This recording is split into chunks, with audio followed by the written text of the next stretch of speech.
welcome everybody to a special edition tonight. Ready to balance the show. Tonight's guest is going to be Mr. Arthur Takeall Jr. We're going to have a nice time tonight. Nice time tonight. Just to let you know, as a reminder, bring my guest on, I remind everyone about our upcoming event on the 22nd of really do. So things are going fast. It's going to be a community life center.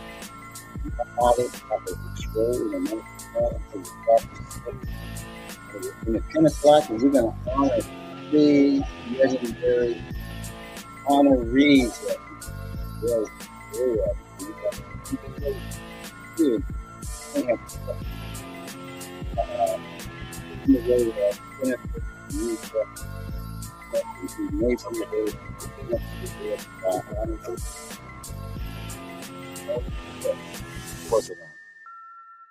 Without further ado, we're going to welcome our guest for tonight. Here he is, the man, Arthur Takeall Jr. How you doing, man? Hey there, man. How's it going? It's going great, man. It's an honor to have you. And what we do first, we're going to go back down memory lane, okay? All Okay. right. Tell everybody where you were born and raised. Well, I was actually born and raised in Annapolis, Maryland, right there in the capital. Yes, yes. So where about in Annapolis? Where are you from? What So, part? I grew up in the parole area of Annapolis, and I grew up right off of Admiral Drive, so right down in Admiral Oaks, and where I had my humble beginnings. So, from elementary school, middle school, all the way through high school. Graduated from Annapolis High School. So, when I tell people I'm from Maryland, they say, "Oh yeah, what part?" And I'm like, "Annapolis." They're like, "Where?" And if they do know Annapolis, I said, "No, I went to Annapolis High School, so not in the surrounding areas." What year did you graduate? 2007. 2007. All right. Now, did you go to college? Yes, I did. I actually left Maryland and went to Allen University in Columbia, South Carolina. So I attended an HBCU. I'm an alumni. Awesome, awesome. What did you major in? Well, actually, it's an interesting story. I started actually off as a music major when I went down there. I started off as a voice major, and I changed my major from being a music major to being a business major because I wanted to open up my own jazz club, my own place for experience. And I know I was going to be not necessarily on the stage, but behind the stage and kind of putting some things together. So I changed my major from music to business, and I got my degree in organizational development and business management. That was my Awesome. undergrad. That was your undergrad. Mhm. Now, was there anyone that you looked up to while growing up in Annapolis and uh, throughout your high school years and your college years? Anybody that you looked up to and could call it your mentor? Oh man, I would say a variety of people. My godfather is George Trotter. And a lot of people know the name George Trotter, Yeah. local celebrity in the hometown. But literally from the time I was born, I think he was the first non-blood person to hold me. So growing up, he was all about education and just kind of pushing further. So of course, my father was my hero, and that was my dad's best friend.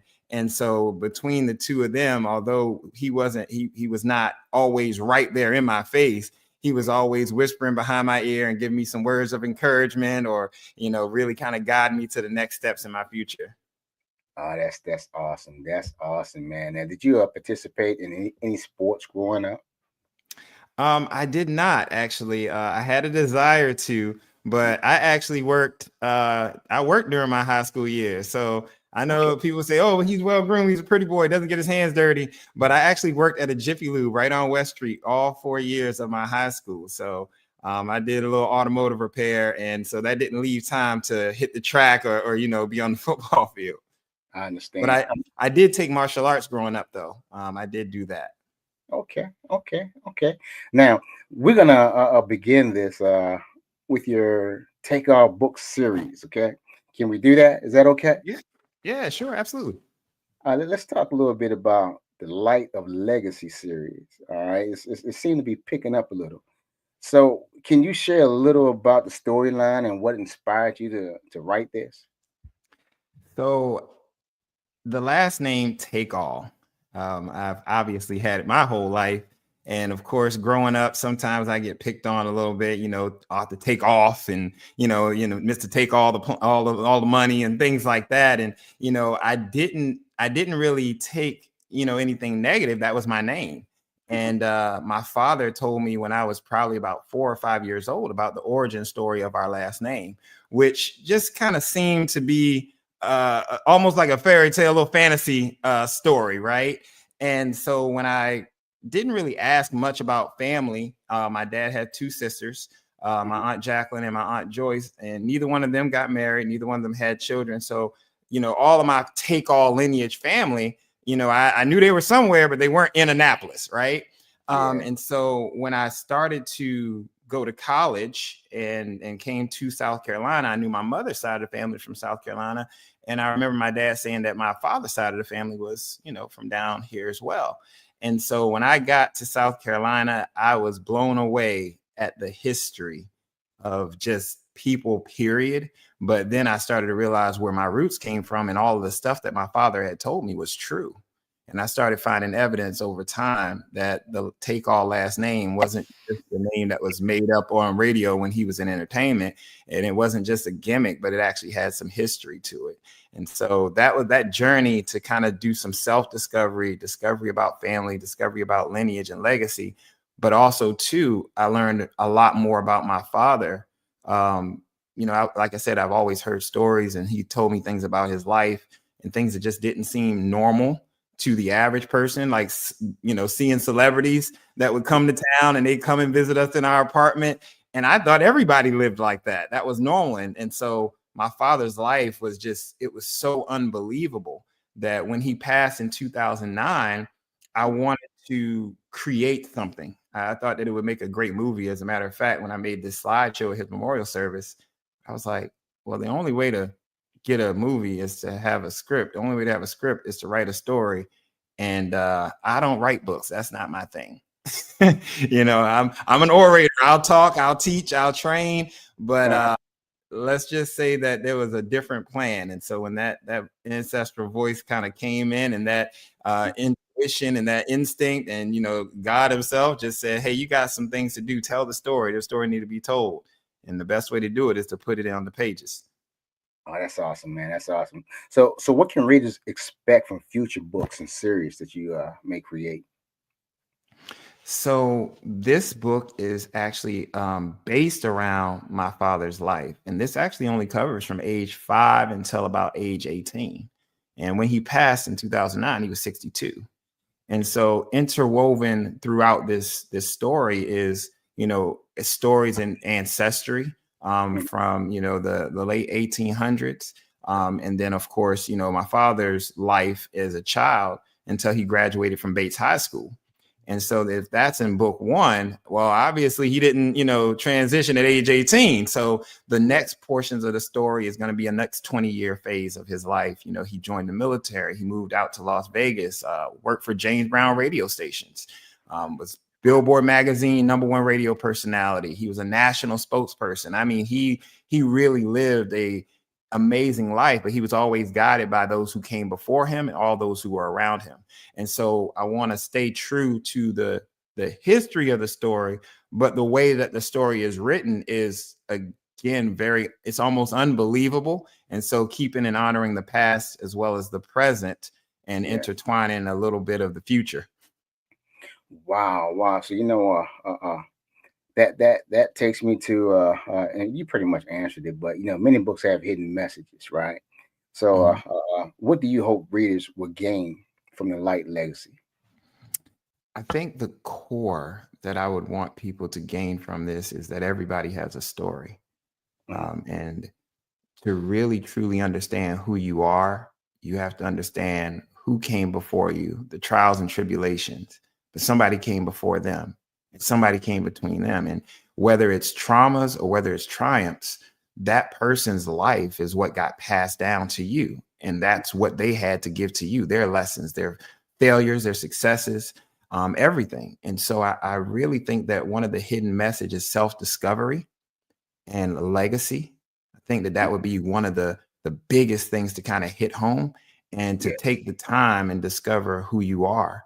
And I think reading this story, a lot of people won't just see my dad, or they won't just see my great great grandfather, or anybody else. I think people will start to see themselves and Mm. see the life that they had as a child, the life that their parents may have had, or their grandparents, and truly start to say, who am I and how did I become who I am? What was poured into me? What building blocks set that foundation? That's awesome. That's awesome. That's awesome. Now, you coming back to Annapolis, man, and you're about to have a book signing, right? What is the most exciting thing about being home and having your book, a book signing event? Oh man. I had my first book signing was in the lands of my forefathers. It was here in Charleston, South Carolina. It's where my grandfather was from. It's where our heritage, our name came from. But my father was born and raised in Annapolis, Maryland. I was born and raised in Annapolis, Maryland. This book, a lot of it takes place in Annapolis, Maryland. So it's a homecoming experience for me, Yeah. and I think that I'm most excited to come back home, to be able to walk the streets and see the halls and see the places that, haven't changed because of the way that it feels, right? Hmm. And this is more than just a book signing. I mean, it's not going to be just, hey, come bring your copy, and I'll put my name at the bottom. Maybe you know me, maybe you knew my dad, and all right, next, quick photo op. Yes. Yes. This is truly a take all experience. It's something that you really have to be there to understand what transpires, because there's a form of education and entertainment that takes place in these experiences. And so we're going to have a little edutainment. We're going to have a good time. And people will walk away not just full in their bellies, but full to their spirit. So being able to come home and give back what it gave to me growing up and what it gave to my father, like I'm Yeah. excited about that. Yes. Annapolis is historic. It's a historic place. And so all of that history isn't just mine. And I'm excited to just be back home. That's awesome. That's awesome. So how do you think live events such as this help you connect with your audience? There's something about the human connection that we can't do virtually. We can't do behind, text, or emails. It's something about being in person that brings the human collective back together. You can feel people's energy. You can feel their joy. You can feel their sadness. You can feel their pain. You can feel their, excitement. And to be able to have a fair exchange, I guess, of human interaction, human emotion, mindset, experience, being present is something that I think a live experience just does, that I can't get by doing an email campaign. And as much as I love seeing you on the screen, brother, it would be good to just be able to shake your hand, right? Yeah. And just feel the warmth of the presence, and you really truly feel that authenticity and joy when you're, person to person. And I think a lot of us experienced the true definition of that when 2020 hit and we were isolated. Yes. And so I think being able to, again, connect with people on a personal level in person is going to just be a beautiful thing. That's awesome. That's awesome. Now you have some letters that's written on your coat there. Now, Oh yeah. what is that? Productions. Oh man, it's a part of this journey. It's not new. Can I give a little bit of a spoiler? This is your night, bro. Go ahead. So in 1989, that was the year that I was born. I was born in 89.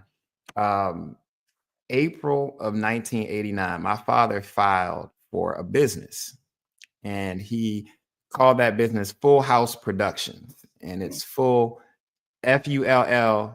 FullHawse, FullHawse. He spent some time in Germany when he was in the military. So, and my dad was always unique and different. So he spelled it a little bit different, filed for this LLC, this production company. And my mother asked him, was like, well, what are you doing with this? What's the idea? Where are you trying to go with this? And he had this vision and this dream. And he said, I served in the military from 1965 to 69. And I got out, worked for a local radio station when I went back home, went to Tennessee, worked for a radio station there, and met James Brown. And James Brown said, Takeall, I think I want you to do something for me. I want you to help me to start off my West Coast division. And he said, West Coast division, what's going on? He said, we having all these struggles being up north and being down south and all the stuff that's going on. And so we're going to start on that side and we're going to bring it back over here. And what we're going to do is we're going to start in a place where entertainment is popping and jumping. We're going to take you to Vegas. And my father, from that moment, realized what a sponsor was. Yeah. Somebody who will open a door for you and create an opportunity for you that becomes life-changing and transformative. And so somebody did that for him in 1970, and he skyrocketed, in his career and lots of things that he did. Not going to tell too much about book 2, but he skyrocketed in all the things that he did. And so in 1989, so from 1970 to 1989, he said, I want to do for other creatives what was done for me. I have connections in radio and entertainment and industry, athletics, and DJs were the gatekeepers of everything. If Joe Louis is about to have a fight, it went through the radio station. If a music group was coming through, it was a radio station. If a comedian was coming through, it was a radio station. So the DJs were the gatekeepers, and he said, I don't want anybody to be gatekept anymore, but I want to give an opportunity to that person like James Brown did for me. And so he started FullHawse Production Company. And unfortunately, so he started in April of 89. And then in November of 89, I was born. And then in 1990, he saw what he had built over a 30-year career, his slogan, his trademark, his brand. You got the right one, baby. Was his thing. That was his. He had been using it. And he saw it aired during the Super Bowl of the 1990 Super Bowl. And so he was distracted, and I don't want to say derailed, but he was distracted. He put down that torch.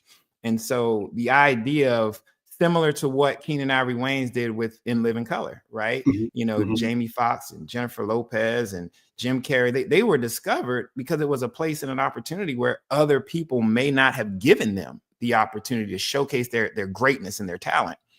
And so my father put down that. And of course, something similar blossomed, but he still had a dream to connect with creatives and give other people an opportunity to experience. So it was not just one-sided, it was dual-sided, for those that could come and be present and those that could experience it. And so, I saw an opportunity to create this option. And so FullHawse Productions was resurrected. And I said that, what we're going to do is put on an production. Okay. And so that's kind of where Productions comes from. And I am just the first creative to, I figured, why would I put someone else through something I haven't been through or done myself? And I would never want anybody to experience something that I cannot say myself. I've been through the trials, the tribulations, what that looks like, what it feels like. Look at the results. Yeah. And so I am not here with Productions, with FullHawse Productions for myself, but I'm just a creative going through the experience of having sponsors and having support to guide me through and just see where it takes me, see where it goes, see what happens. And man, I can tell you, doors have been opened, support has come in, the love has been shown. It is beyond anything that I ever imagined. And I just released the book January 7th. It hasn't even been 2 months. I'm already just rolling. And I'm like, this is what it's going to feel like for someone else. This is what my father wanted to create. This is what James Brown did for him. And I said, well, I guess when one torch gets put down, someone else can pick it up and carry it.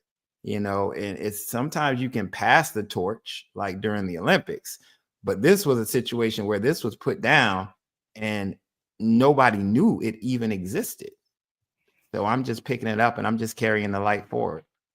That's awesome, man. So that's pretty much what inspired you to do what you're doing then, right? Yes, to take this path and take it in the direction that it's going. Man, that is awesome. That is awesome. Now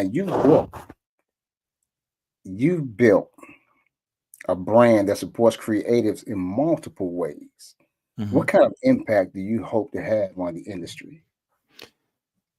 I hope that there is no more, the term in business is quid pro quo. It means this for that.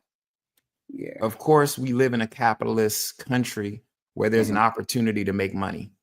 But one thing, as I said earlier, that I never saw myself being a writer, but I know I'm a storyteller. Yeah. But I'm a teacher and a trainer by nature. And so I can't ever help taking the opportunity to teach. So I got a quick question for you to answer the question semi-directly. Do you know where the word economy comes from? Economy. Mm-hmm. Well, look, I was part of a business called My Economy. Mm-hmm. So go ahead, tell me what you have, bro. So the word economy, the etymology of the word economy, the origin of the word Uh-huh. stems from two Greek words, okiosnomia, which Okay. simply means house management. Mm. Now, in the beginning, communities were built because I had a house, and let's say I was the fishers, and we caught fish. And if I needed, thread and string, then I'd probably go to the thatchers, right? And if I needed some hooks and metal, I would need to go to the smiths, the blacksmiths. And so my family in my house would take inventory of what we have, what we need, and how we can exchange. And then we would come down to the poli, which is the city. That's what that word means, that centralized area. And once we made it there, I would then say, hey, Mr. Smith, look, I got some salmon. If I can get a couple of hooks from you. Hey, Mrs. Thatcher, I need to get some string. If you give me some more cotton so we can weave some more string, I got some other fish for you. We can get you, with some whiting. And there would be an exchange, a barter system. Mm-hmm. And so when multiple houses came together and did an exchange, that's how community was built. Mm-hmm. That's how we get an economy.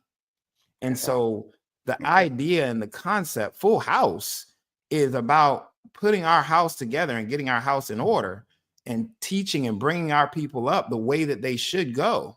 So not so that they won't just depart from it, but when they get out there, they know how to hold their head high, they know how to act, and they know how to give a even fair exchange.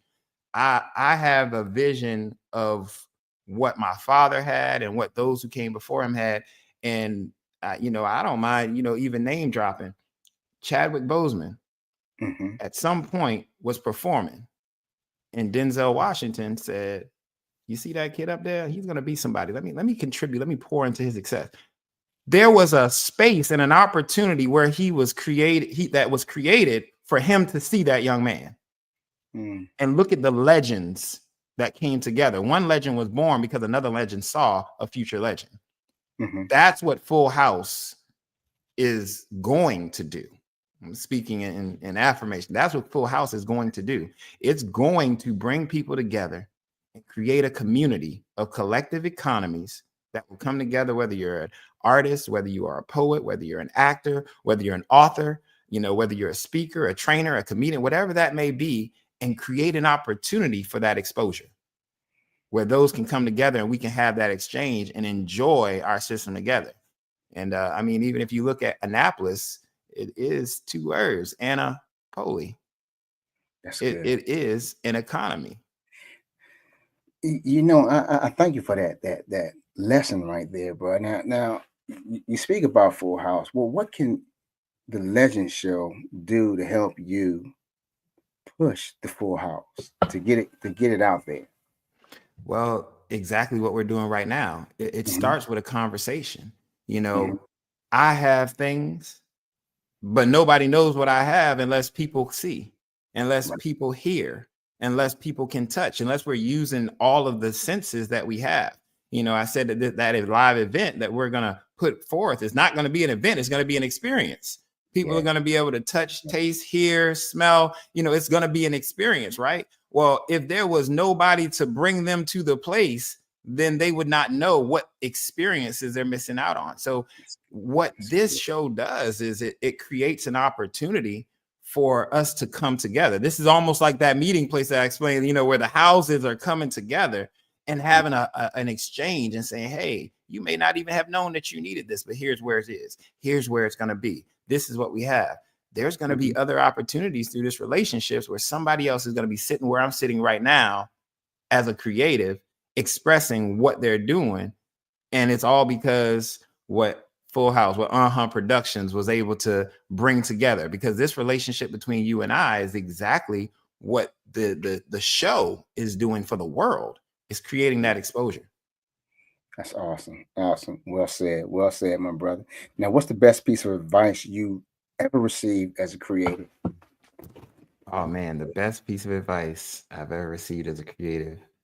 I would have to say I was once told, go as far as you will allow self to go. And it stuck with me and it resonated because we oftentimes get in our own way. Sometimes we go through a hardship or a low situation that we need to physically or mentally or emotionally recover. And, we're not able to produce whatever it may be, music or our written word or just we get in that funk, right? That space. But then as we begin to come out of it, we're afraid to fall back into that space again. So we don't allow ourselves to reclimb. And when I was told, go as far as you will allow self to go, it said, well, why would I put a limit on how far I can go? And it was like a question that kind of stayed with me that I asked myself, right? And so that advice was to keep allowing myself to move at my pace, to move to my distance, to move to my comfort, and then take a rest. Yeah. Then when you're ready to get back up, allow yourself to go a little bit further. You don't have to push to exhaustion or push until you just collapse, but just allow yourself to keep going, to go, because there is no limit, and I know they say that like the sky is the limit, but you get a little too high, it's hard to breathe. That's true. But if we think about going the distance, we circle this globe, we can just keep going around and around and around. So I just, I want to keep going. And I want to keep allowing myself to do that. But I would definitely say that those words that kind of stuck with me, I think anybody could relate that sometimes we don't give ourselves permission to be okay. We don't give ourselves permission to be successful. We don't give ourselves permission to get back up. We don't give ourselves permission to fall again. That's good. That's good. That's good. A classmate of mine, a brother that I grew up with, he wants to say hi to you, and his name is Orlando Makel, nicknamed Lodi. Another brother, Phil Damon. Hey, he's giving you props, man.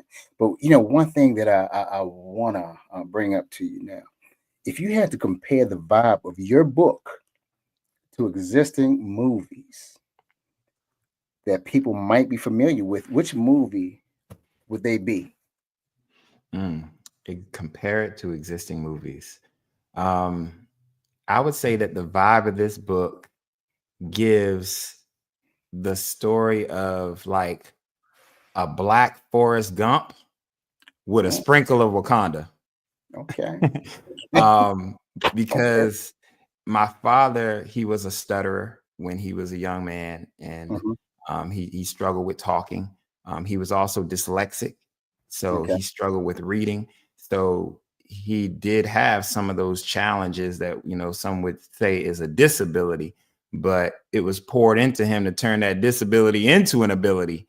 And he started learning and doing a lot of things. And so when I think about Forrest Gump, a lot of the things that he did, run Forrest run, right? Like, it's like no one would have imagined that he would have done all of the things that he did, being from, you know, little Greenbow, Alabama, right? You know, that's one of my favorite movies. But it's just, he was sitting on a park bench telling this story. You know, anybody that would have been sitting next to him would have been like, you didn't meet the president. You ain't the owner of Bubba Gump Shrimp. You didn't. Okay, but I'm gonna let you tell the story. We're just gonna let this. When you hear the name Takeall, you wouldn't think Harriet Tubman gave that name to our family. Like, you wouldn't believe that. That don't even sound real. You made that up, didn't you? You're okay. You're so it gives that Black Forrest Gump. But then when I said with a sprinkle of Wakanda, it's because, you know, there's glimpses and moments in chapters called the legacy chapters, and they go backwards in time, you know, to the origins of before we had a name, right?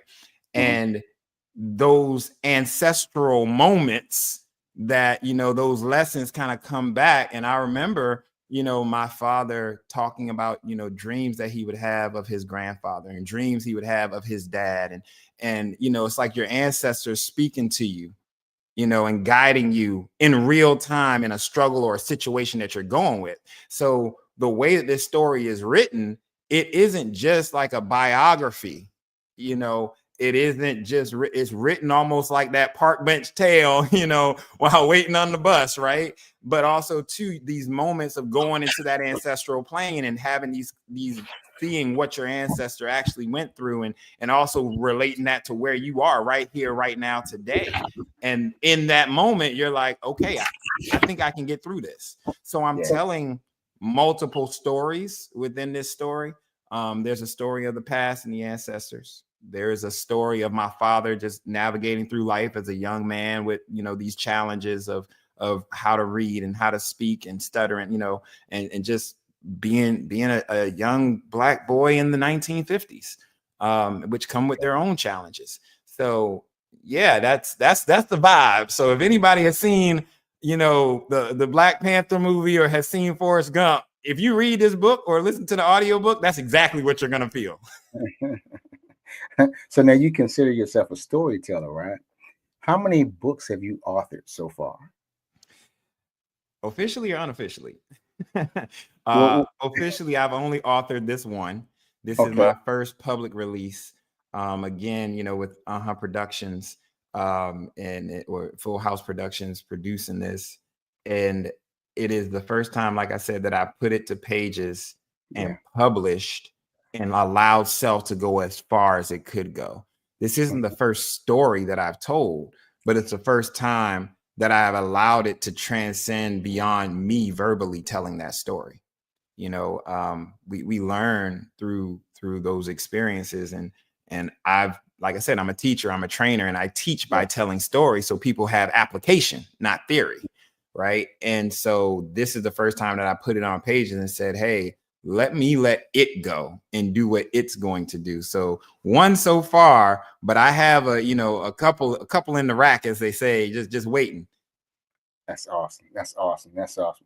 Now, what would you title 2 original songs on the official Takeall soundtrack of the movie? Oh man. If this makes it to the big screen, I will say the first track that I can think of would be Optimistic Realist. Realist. Because you know, just kind of keeping that silver lining, but also anchoring to the reality of what is. You know, don't go too far in the fantasy world that you're not taking what's real. And I think that, you know, telling that story through song, I think that would be a great track title. And the other track, I would say Daydreaming Nightmares. I like oxymorons. I like, you know, words when they jam together.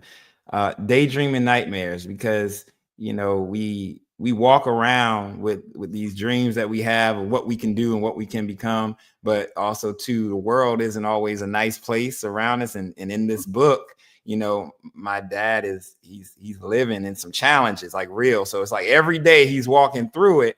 and he wants to be better. And it's like a daydream, but the reality is it's not what he would want it to be, and how life is. So optimistic realist would be track 1, or a track name, and the other track I think would be daydreaming nightmares. That's awesome. That's awesome. You know, you're a real brother, and I'm gonna show you what someone said that I can feel, and I know that it's being true. This is what you do. Do you see that? Mhm. He teaches facts.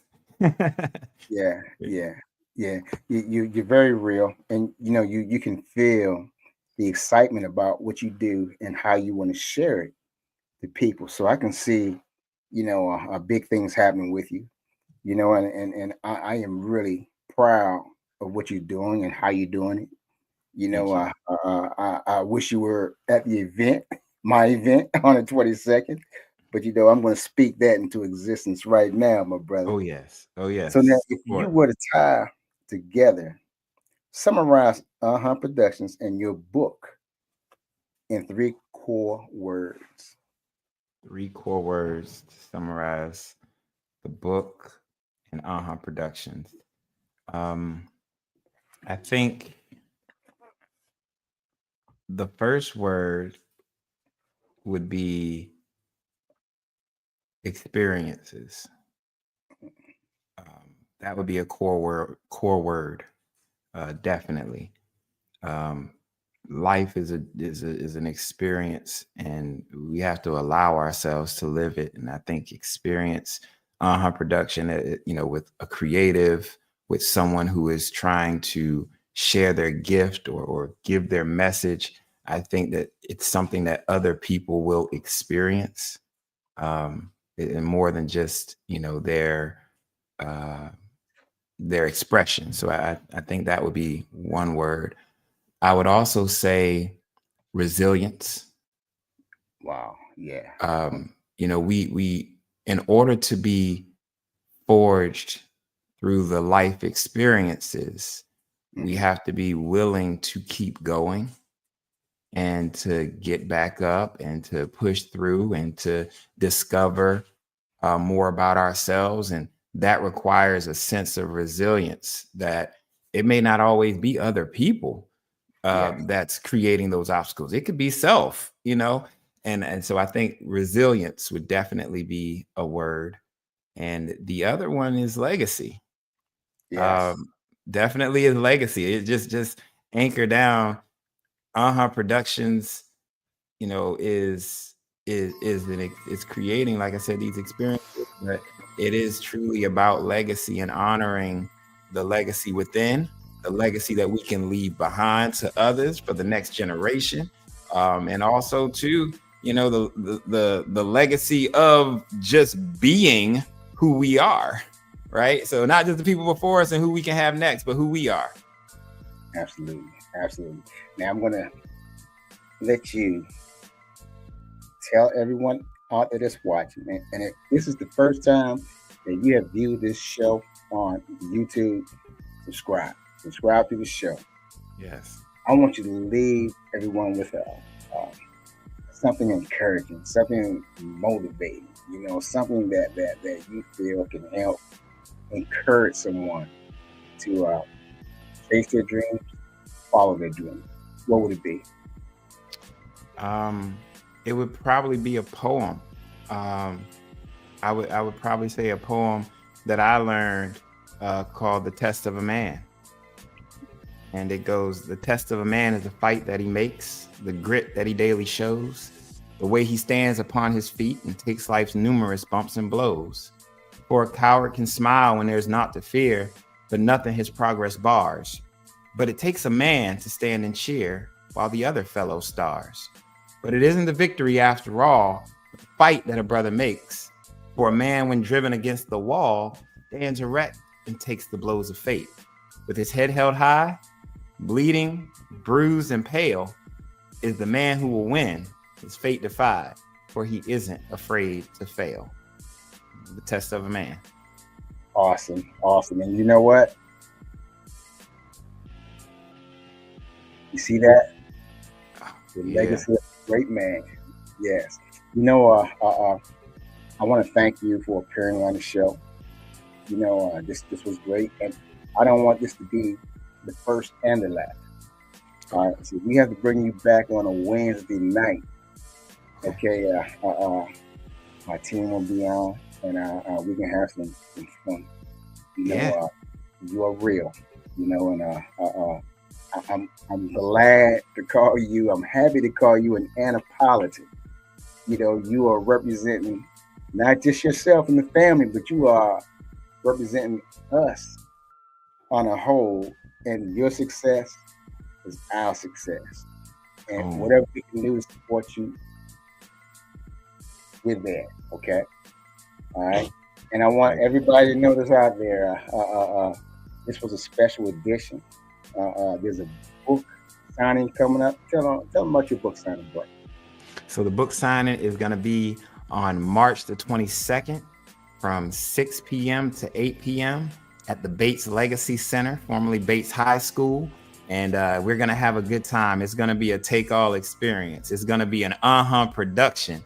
And I promise you, you're going to walk away full. Yes. I'll be there. I'm going to try to make it. That's the day of my event, but I'm going to try to make it there and shake my brother's hand. This is my first time meeting him. We're going to see what we can do from this point forward. Yes. Tomorrow, we'll have a show tomorrow at 8 o'clock.